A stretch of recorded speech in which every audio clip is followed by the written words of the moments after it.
Trevor Bayne. He says this is basically like his Daytona debut all over again. Came here in February, only got a handful of laps into the race and got caught up in a wreck. Yeah, he got crashed early and he was running well then. I think he was very disappointed because he had a great car for the race in February and he's got a great one tonight if he can keep it clean. How cool do you think it is to him to look in the rearview mirror and see that 3 car behind him?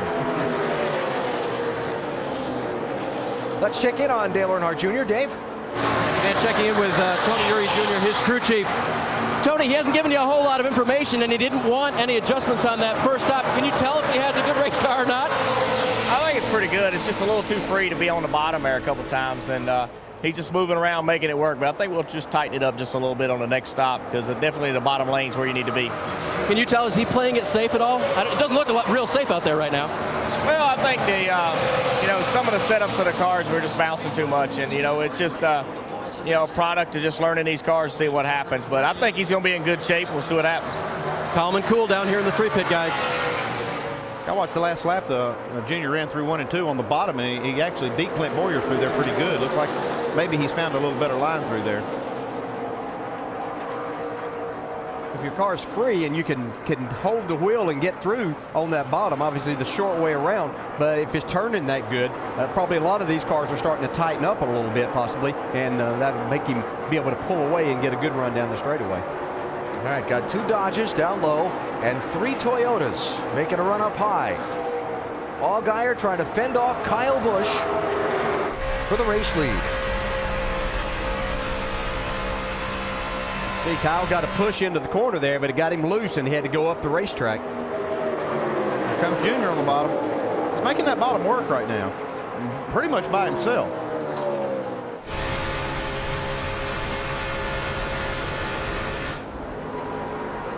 Hey, Trevor, that 3 car's not behind you anymore. And I think that with a free race car like that, you can run kind of by yourself. It's whenever you get someone tucked up on your rear bumper that makes it difficult to drive, and that's when we've seen him have to come out of the gas. You see that time through there, he was able to pull past that 99 car now and get clear. We are just past halfway in the Subway Jalapeño 250 at Daytona. Justin Allgaier is the race leader right now.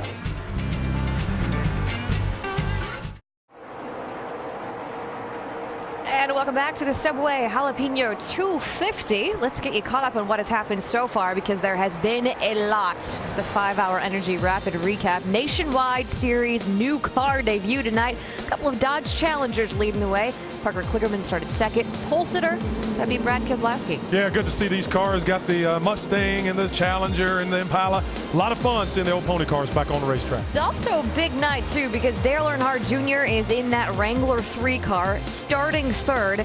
And in a tribute to his father on lap 3, fans with 3 fingers in the air. And look who was working for the lead on lap 3. He was coming really, really hard. Brad Keselowski, though, just held on to the charge. But the 3 cars charging up through the field looks like the old time once again. Well, speaking of those Penske cars, almost a huge disaster for them. Lap 32, Allgaier and Brad K trying to get down pit road. Oh, maybe not. Yeah, Michael Annett goes for a spin there, and both of those guys last minute directions from their spotters and crew chiefs don't go down pit road, so they're not caught under the caution. Great save for both of those guys. So check this out. Penske and Gibbs, the cars have won 10 of the last 11 races, and look who's running 1-2 right now. It is Justin Allgaier and Kyle Busch, and that 3rd car.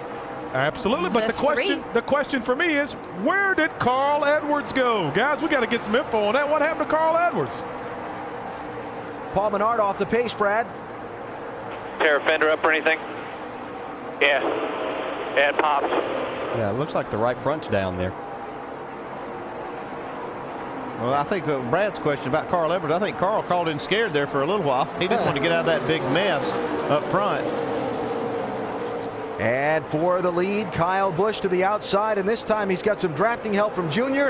And Allgaier, well,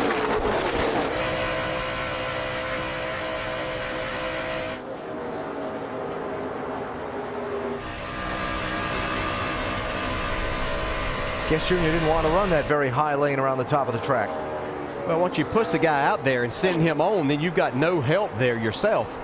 Junior wasn't getting pushed from behind, and so that kind of left him sitting. He'll make his way back. This car is handling really good right now. We heard Tony Jr. say that they might make an adjustment, but I'm sure they're talking about that right now, Andy. Well, he was making time on the bottom of the racetrack till he caught that lead two cars there, and they were occupying that lane, so he was looking for a way around. That's kind of how he got forced up there. Now the question becomes, flat tire before the fender crunch or the fender crunch and then the flat tire? Yeah, more than likely the tire went down and he got in the wall. See, he's up there, but that's still a good question. Yeah. I would say he probably did cut a tire down somehow. I thought I heard on the radio he said it popped. Yeah. So would support your conclusion. Tough luck for Paul Menard, who had been having a solid run in the race so far. You see, Earnhardt Jr. got shuffled, but here he comes back. It's hard to hold a good handling car back when these cars get to this point and you get shuffled around. When you're starting to back off the gas, all the leaders are. It's hard to keep that good handling car down. Wow, Allgaier. He scared it, I tell you, here comes that 3 car. He's going to be leading this race in a minute. Yeah, you can see he's just able to beat these guys through the corner so much, and that's because he's staying in the throttle so much more. This car's just handling good right now. If he gets just a little open on the bottom of the track, he's going to take the lead from Kyle Busch. But you see Kyle just running right against that yellow line. I think if Junior's going to pass him, he's going to have to get back and get a run on him and probably go to the outside and pin Kyle down a little bit. And he may need a little bit of a push to make all of that happen. And watching Junior's strength late in this run, DJ and Andy, is amusing to me because I'm looking at that lap count. We're coming up on another set of green flag pit stops. And that could put some guys right on the edge of making this thing to the finish without having to stop again if we get another long run. Well, the way these cars are handling, though, I can hardly imagine we're going to go green to the finish. And that's the way I'm thinking if I'm on the box. I see a lot of this going on. I would plan on there being another caution or two. Joey Logano running there in 5th position, Dave. And on the first run, actually, the car was so loose they needed a big adjustment. 2 rounds of track bar for Joey. He said, you guys got it 3/4 of the way there just a few laps ago. But he said, if I get it clean there, it's ridiculous, meaning it's very, very good. So Joey trying to find his way to the front, whereas Carl operate perfectly. Doc? And Kyle Busch out front. Now, Kyle, DJ, has said what you're talking about a moment ago. He said, I am loose, tight. I am loose when I get a car like the 3 car tucked underneath the back of me, and he uses the whole racetrack to drive up across and hang on to the car. Well, once he pulls away by at least 2 car lengths, the car's a little bit tight out front. But they really can't make an adjustment because if they go too far on the air pressure, it'll get too loose. If they don't go enough, it'll get tighter, and they'll have trouble leading the race. So they're in a bit of a quandary right now as they schedule their last stop around lap 73. Leaders in some traffic. Closed up the pack there for a second. Yeah, that loose and push situation, welcome to Daytona. That's something that you fight here because there's just not a lot of grip. Here we see Carl Edwards. That's 15th place. Remember, he was running 7th a little over 20 laps ago when he kind of bailed out, fell back as far as 25th, and has now started picking his way back toward the front. But Shannon not really running in the pack. Well, they were a little bit concerned when he first dropped back. They asked Carl, do you think that this is a bad idea? Carl said, guys, don't worry about it. We will figure it out. The car's pretty good. I think I can get back up there and compete at the end. Right now, he's slowly trying to make his way. This pit stop will obviously be a good thing for him when they come down pit road, hopefully to get his way back up to the front. Great action on the track right now, guys. Kenny Wallace, Michael McDowell going a lap down on this long green flag run that we've seen. McDowell in the 81 is the 30th place car.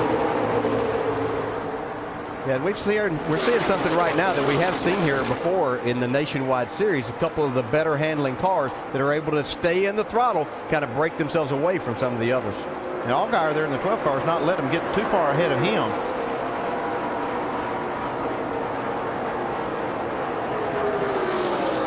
Trevor Bayne had a handful.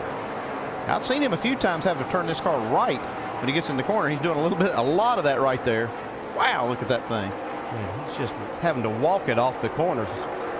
As you said, Andy, we've seen this a couple of times, and it's only so many times that you catch it before you just have to back out and say, okay, need to calm down. We'll get tires and adjustment on it here before long.